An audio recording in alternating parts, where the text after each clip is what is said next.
Assalamualaikum warahmatullahi wabarakatuh. Selamat sore kepada Bapak Adnan Kasofi selaku dosen pengampu mata kuliah Strategic Management, serta kepada teman-teman semua. Kami dari kelompok 7 akan mempresentasikan materi lanjutan mengenai bisnis strategi dengan fokus bahasan pada innovation, entrepreneurship, dan platform. Sebelumnya, perkenalkan dulu, nama saya Adinanda Khairunisa, bersama rekan saya ada Salsabila Aulia dan juga Septiana Putri Kafah. Boleh di next slide.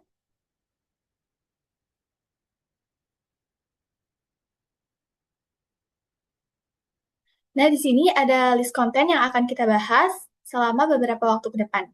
Yang pertama akan kita bahas competition driven by innovation, lalu yang kedua strategic and social entrepreneurship, yang ketiga innovation and the industry life cycle, yang keempat type of innovation, yang kelima platform strategy, yang keenam implication for strategic leaders. Boleh next slide? Lalu kita masuk ke materi yang pertama, yaitu competition driven by innovation. Yang artinya kompetisi yang didorong oleh sebuah inovasi. Nah, seorang ekonom, Joseph Scumter, dia mengungkapkan bahwa persaingan bisnis adalah sebuah creative destruction, atau bahasa Indonesianya adalah penghancuran kreatif. Yang intinya, dia menyampaikan bahwa inovasi itu seperti sebuah badai yang tidak bisa berhenti, atau inovasi itu bisa menciptakan nilai baru sekaligus bisa mematikan nilai-nilai yang udah ada sebelumnya. Untuk lebih jelasnya, kita bisa lihat studi kasus dari Netflix. Jadi Netflix itu yang seperti kita ketahui merupakan platform streaming online untuk menonton film yang sangat besar pada sekarang ini. Kalau kita lihat uh, perjalanan berdirinya Netflix, yaitu dimulai pada tahun 1997. Jadi awalnya itu Reed Hastings atau pendiri Netflix, dia mendirikan sebuah toko penyewaan DVD online. Nah, ini tuh diawali oleh keresahannya dia karena dia dikenakan denda karena telat mengembalikan DVD. Akhirnya dia punya ide untuk mendirikan sebuah penyewaan DVD berbasis online. Lalu pada tahun 1999, Netflix beralih ke model bisnis yaitu ke model subscription bulanan. Nah, dia menetapkan tarif yang flat per bulan dan nggak ada biaya keterlambatan. Lalu pada tahun 2007, Netflix mulai melakukan disrupsi pertamanya nih lewat teknologi streaming. Nah, itu sangat berdampak kepada industri TV kabel yang mulai kegeser karena orang-orang mulai beralih menonton secara online. Lalu pada tahun 2013, Netflix mulai bikin konten-konten original buat ditayangin di platformnya dia sendiri. Contohnya kayak House of Cards, Orange is the New Black, Stranger Things, atau yang kita kenal sekarang baru-baru ini ada Squid Game atau sebagainya. Kalau kita lihat ke belakang, itu Netflix sering banget ngelakuin disrupsi atau uh, bikin inovasi-inovasi baru yang bisa ngegeser bisnis yang udah ada kan. Tapi kalau kita cerna lagi, apakah posisi Netflix itu akan selalu aman? Tapi ternyata tidak, karena di tahun 2022, untuk pertama kalinya dalam 10 tahun terakhir, mereka itu kehilangan pelanggan yang cukup besar. Mereka juga nilai sahamnya anjlok sampai 70%, dan kekayaan pasar sebesar 200 miliar dolar itu hilang gitu aja. Nah, kenapa bisa kayak gitu? Karena mereka itu mulai diserang balik oleh kompetitor lainnya seperti Disney Plus, Apple TV Plus, dan juga HBO Max. Nah, ini yang membuktikan bahwa di dunia bisnis itu nggak ada yang bisa bertahan abadi kalau nggak mau melakukan sebuah inovasi lanjutan. Karena Netflix yang awalnya sebagai pendistribusi aja bisa berakhir terdistrupsi kalau dia nggak mau melakukan pergerakan inovasi itu. Boleh di next slide.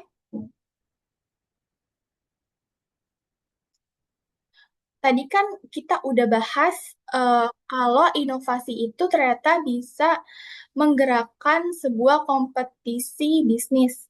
Nah, lalu gimana sih sebuah bisnis itu bisa lahir? Nah, di sini secara umum ada 4 tahapan sistematis lahirnya sebuah inovasi. Yang pertama itu dimulai dari ide atau ide. Jadi semua inovasi yang ada itu berangkatnya dari sebuah ide. Misalnya kayak tadi tuh yang Reed Hastings, dia eh, resah kan karena dikenakan denda telat mengembalikan DVD. Akhirnya karena dari keresahannya itu, dia bikinlah sebuah tempat penyewaan DVD online. Nah, ide tahapan itu akhirnya keresahan itu akhirnya bisa melahirkan sebuah produk. Nah, di tahapan selanjutnya, di tahap invention itu adalah transisi dari ide ke jadi produk. Nah, setelah ada idenya tadi di tahap ini ide itu dibuat menjadi produk. Nah, misalnya yang Reed Hastings itu akhirnya kan dia buat produknya berupa Netflix kan. Nah, di tahap invention ini untuk agar produk kita itu nggak dicolong sama orang atau nggak diambil orang, kita bisa ngedaftarin hak patennya, eh, daftarin di Haki atau semacamnya gitu, biar nggak diambil orang. Lalu tahapan selanjutnya itu ada tahapan innovation. Innovation ini adalah tahap memperkenalkan produk yang udah jadi itu ke pasar. Kita produknya itu udah resmi dikenalin di pasar, udah dijual, udah bisa digunain sama orang-orang banyak kayak gitu. Nah, kalau kita sebagai apa sih namanya penemu pertama atau penggerak pertama itu akan memberikan keuntungan buat kita sendiri karena seperti yang udah dibahas di minggu sebelum-sebelumnya yang dibahas tentang teori Blue Ocean, kalau misal kita mas, em, masih menemukan inovasi yang jarang orang sentuh, nah kita akan menjadi satu-satu pembisnis di situ dan kita bakal bisa monopoli pasar agar jadi kita doang yang bisa memperdagangkan produk tersebut. Lalu tahapan selanjutnya yaitu ada tahap imitation. Nah, setelah kita punya produk, terus produknya tuh bagus, produknya laku, laris, nanti secara alami akan muncul kompetitor-kompetitor yang menjual produk serupa. Nah, di tahapan ini, itu bisa merusak monopoli pasar dan memaksa terjadinya kompetisi pasar yang lebih luas. Boleh di next slide?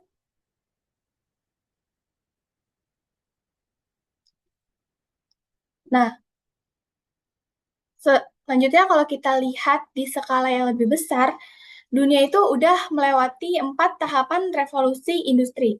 Yang pertama itu revolusi 1.0 sekitar tahun 1780-an. Itu ada eranya mesin uap. Di sini tuh manusia mulai beralih dari tenaga otot ke mesin. Lalu kita beralih ke revolusi 2.0 itu sekitar tahun 1870-an. Di era ini listrik mulai ditemukan, lalu produksi massal dibuat, lalu dibuatnya mobil dan juga barang-barang yang dijual lebih murah.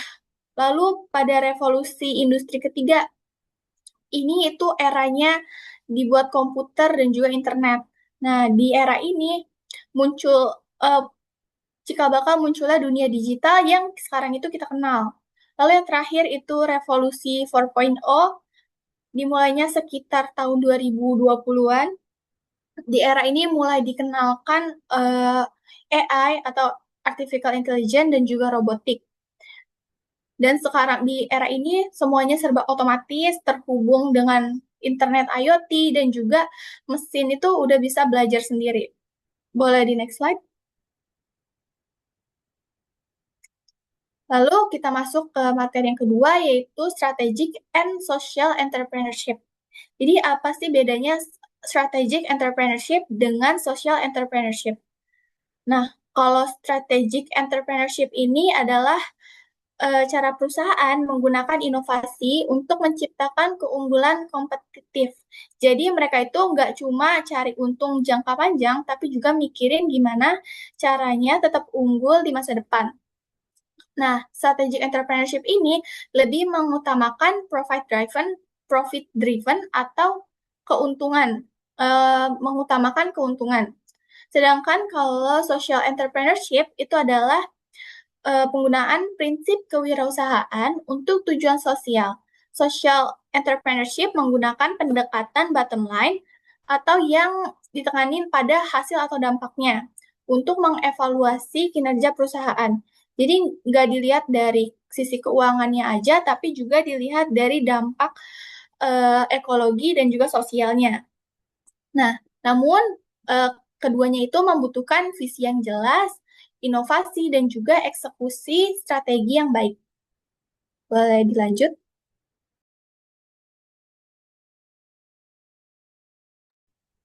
Oke, jadi kita lanjut di sini ada innovation and the industry life cycle. Intinya gini, setiap industri itu punya siklus hidupnya sendiri. Sama kayak makhluk hidup ada lahir, tumbuh, dewasa, dan bisa mati atau tergantikan. Dan inovasi adalah yang memicunya. Nah, siklus hidup industri ini terdiri dari 5 tahap. Yang pertama, introduction. Ini adalah tahap di mana industri baru lahir. Inovasi produknya sangat tinggi, tapi pertumbuhannya masih sangat lambat karena konsumen belum kenal dan biaya R&D-nya itu masih sangat besar. Lalu masuk ke tahap growth. Di sini pasar udah mulai nerima produknya. Mulai muncul yang namanya dominan design, yaitu standar yang diterima pasar. Pertumbuhannya jadi pesat dan banyak pemain baru ikut masuk. Tahap ketiga ini adalah shakeout. Nah, ini adalah tahap yang paling brutal lah istilahnya. Pertumbuhan mulai melambat dan perusahaan-perusahaan yang lemah dan tidak efisien tuh mulai tersingkirkan, terjadi konsolidasi besar-besaran. Di tahap keempat itu ada maturity. Pasar udah jenuh, inovasinya udah incremental aja, dan kompetisi berbasis harganya itu sangat intens. Dan di tahap yang terakhir itu ada decline. Permintaan tuh udah mulai turun, sering digantiin oleh produk substitusi atau teknologi baru. Di sini perusahaan tuh harus milih, harus exit, harvest, maintain, atau consolidate. Nah, sekarang kita akan bahas lebih dalam di slide berikutnya.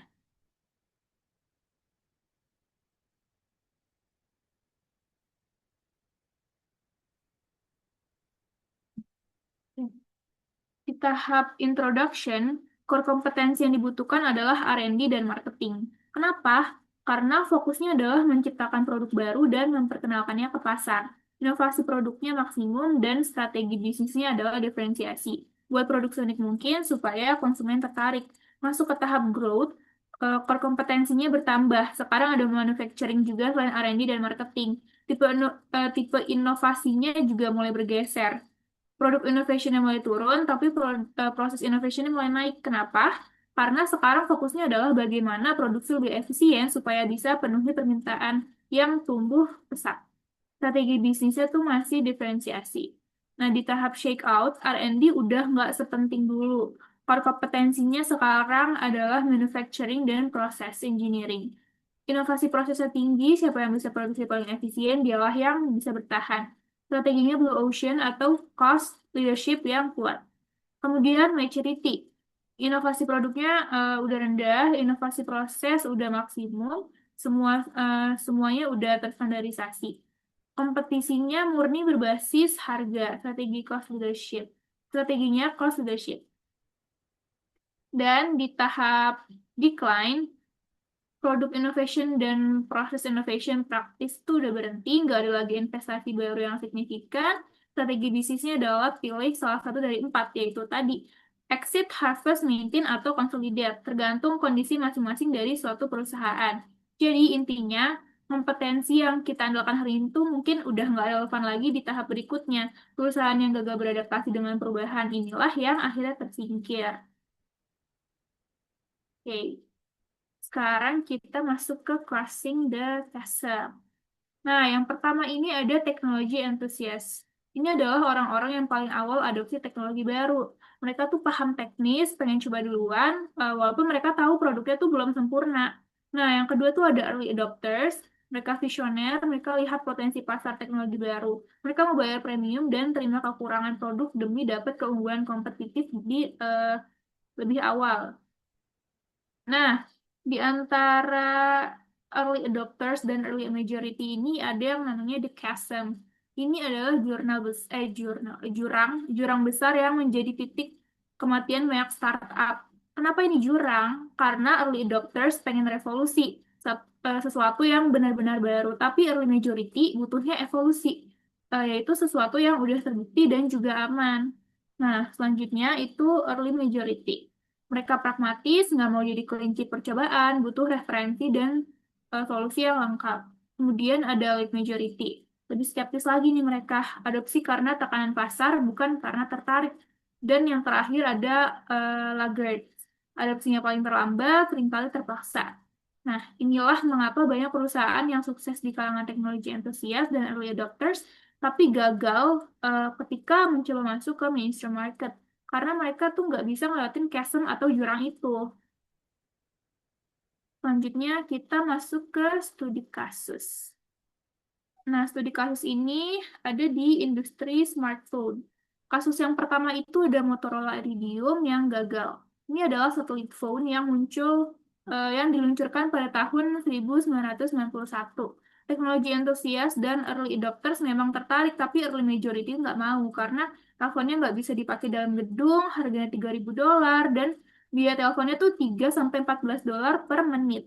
Nggak ada solusi lengkap untuk kebutuhan mainstream market. Akhirnya gagal total dan nggak bisa ngelewatin chasm.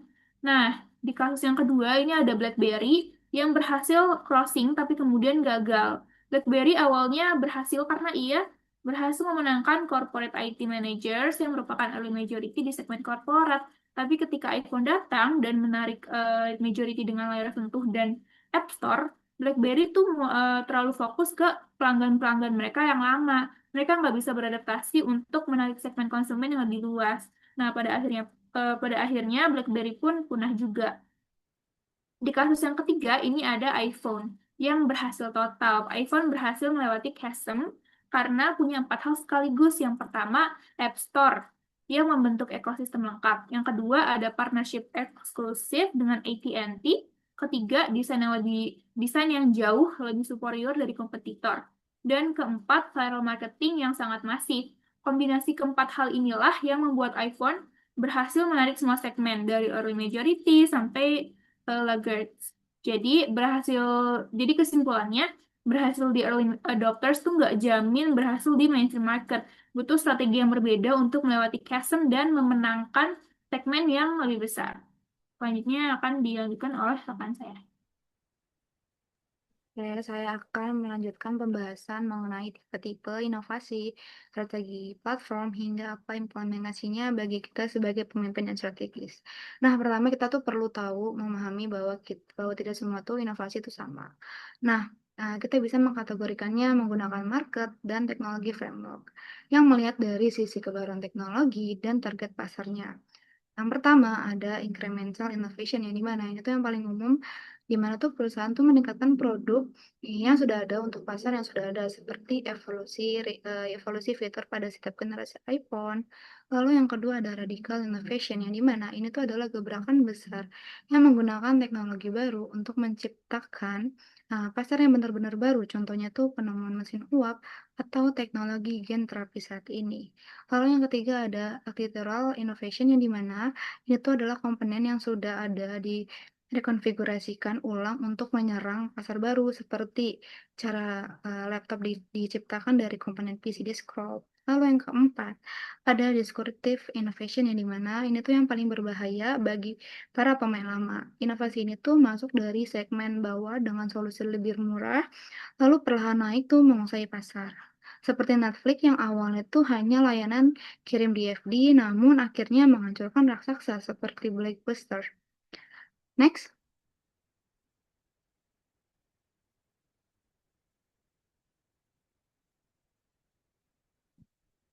Oke, lalu bagaimana perusahaan besar bisa bertahan dari disrupsi? Nah, buku Roadmapper ini menyarankan beberapa strategi. Yang pertama, tentu saja terus berinovasi agar tetap semakin di depan. Yang kedua, yaitu melindungi segmen bawah, seperti saat Intel meluncurkan chip Celeron untuk mengadang kompetitor murah. Lalu yang ketiga, ada disrupsi diri sendiri. Jangan menunggu orang lain menganjurkan bisnis Anda. Contohnya itu seperti Amazon yang terus melakukan inovasi dari toko buku menjadi pelayanan cloud yang sangat terkenal di luar negeri. Dan terakhir, melakukan reverse innovation yang dimana membawa inovasi dari pasar berkembang ke pasar maju. Next. Oke, sekarang kita beralih ke salah satu perubahan model bisnis terbesar dari abad ini, yaitu dari people line ke platform. Jadi bisnis tradisional atau people line ini tuh adalah bekerja secara linear. Produsen tuh membuat barang lalu menjualnya ke konsumen melalui rantai nilai yang terkontrol. Nah, contoh itu seperti BlackBerry di masa lalu yang seperti dijelaskan teman saya. Namun, bisnis platform ini tuh bekerja secara berbeda. Nah, mereka tuh menciptakan nilai yang memfasilitasi interaksi antara produsen dan konsumen eksternal.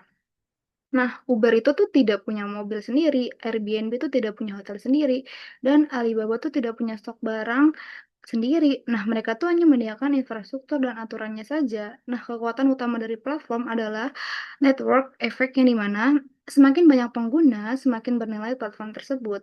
Yang seringkali tuh berujung pada kondisi winner take all yang dimana tuh satu pemain mendominasi pasar. Gitu. Next. Apa artinya ini bagi kita sebagai pemimpin, kita tuh harus melakukan tiga pola pergeseran pola pikir dari ingin menjadi pemimpin yang baik. Dari yang pertama yaitu dari kontrol ke orkestrasi, di mana tuh kita tidak harus memiliki semua sumber daya, tapi kita tuh harus mampu mengaturnya dan juga memanagenya agar menjadi uh, terstruktur. Lalu yang kedua, dari optimasi internal ke interaksi eksternal, yang dimana fokuslah pada bagaimana ekosistem itu kita berinteraksi. Lalu yang ketiga, dari nilai pelanggan ke nilai ekosistem, ciptakan nilai bagi semua pihak yang terlibat dalam jaringan kita. Nah, bisa disimpulkan inovasi adalah senjata yang bisa menciptakan sekaligus mengaturkan sebuah nilai. Nah, seorang pemimpin yang strategis itu tuh yang sukses bukan hanya tuh mereka yang bisa menciptakan produk baru, tapi mereka tuh yang bisa mampu berevolusi, mengikuti perubahan ekosistem di digital pada saat ini gitu. Jadi mampu mengikuti perubahan yang ada di zaman sekarang. Next. Sekian presentasi dari kelompok 7. Terima kasih.